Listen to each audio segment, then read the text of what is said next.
Two well-known monuments, Stonehenge and the Easter Island Moai, have stirred up several debates about their structures being uncommon and too impossible for their time. Were these monuments entirely man-made by our ancient ancestors, or were they constructed by something otherworldly? These ancient sites are located on opposite sides of the equator, Stonehenge on Salisbury Plain of Wiltshire, England, and the Moai on the remote island Rapa Nui near the coast of Chile. Eric von Däniken, the forefather of the ancient aliens theory, said these monuments were tied to alien authority and beyond early human comprehension. Some archaeologists and astronomers agree with this theory and have carried von Däniken's idea into further research. So can we prove that aliens built Stonehenge and the Moai as observatories of our Earth's solstices? Von Däniken observed the construction of Stonehenge and the Moai, questioning if the artists of our Greek past truly had the means to carry these stones over grand distances. Over 50 years later, ufologist Malcolm Blackwood noted that Stonehenge's sourcing stones tipped the scales at an average of 25 tons, with the largest reaching 50 or even 70 tons. That is the weight of multiple adult elephants,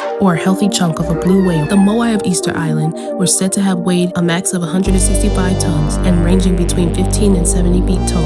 As carrying these stones was no small feat to handle, Blackwood argues the apparent mismatch between the known technological level and the monumental achievement screams for an external influence. While it is unlikely that these sites were built only for expanding alien civilization, there must be a more specific purpose. Since aliens are known to be curious about Earth, Stonehenge and the Moai must represent their earliest forms of observatories massed as monolithic and Neolithic structures. British astronomer Sir Norman Lockyer describes Stonehenge as a solstitial temple, a temple to make observations of the length of the year by observing the sunrise on its longest day. British archaeologist R.J.C. Atkinson noted the site's deliberately chosen latitudes allowed the sun and the moon to rise and set at near right angles, outlining an unusually precise rectangular layout. On the other side of the globe, Norwegian archaeologists Heyerdahl and Ferdinand noted that ancient Easter Island society possessed an advanced system of solar observation, an observatory consisting of sunstones that cast a shadow across the depressions during the solstices and equinoxes. Altogether, research suggests that such advancements were uncommon for their time and required knowledge beyond early human capacity. Some argue that there is no commonality between the two. Stonehenge and Easter Island are too far away from each other to have any correlation. Even though Stonehenge and the Moai lie on opposite sides of the equator, their global placement is no coincidence. If aliens can monitor our lunar and solar events,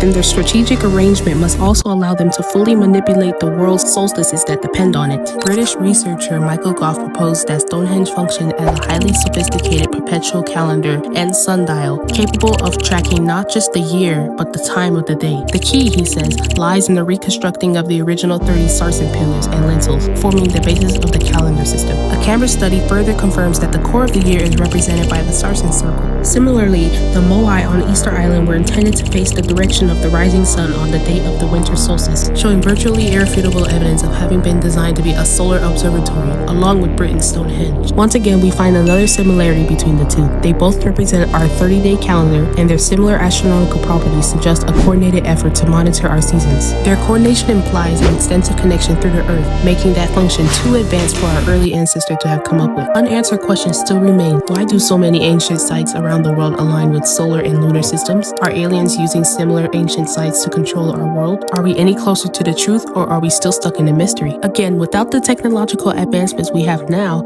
our early ancestors could not have lifted these stones one upon the other with their own strength. For centuries, society has speculated the coexistence of aliens with humankind, seen or not seen. And for this case, we cannot keep doubting that aliens are highly intelligent and innovative beings. The connection between these monuments is truly a phenomenon, and it is no harmless deed by the aliens.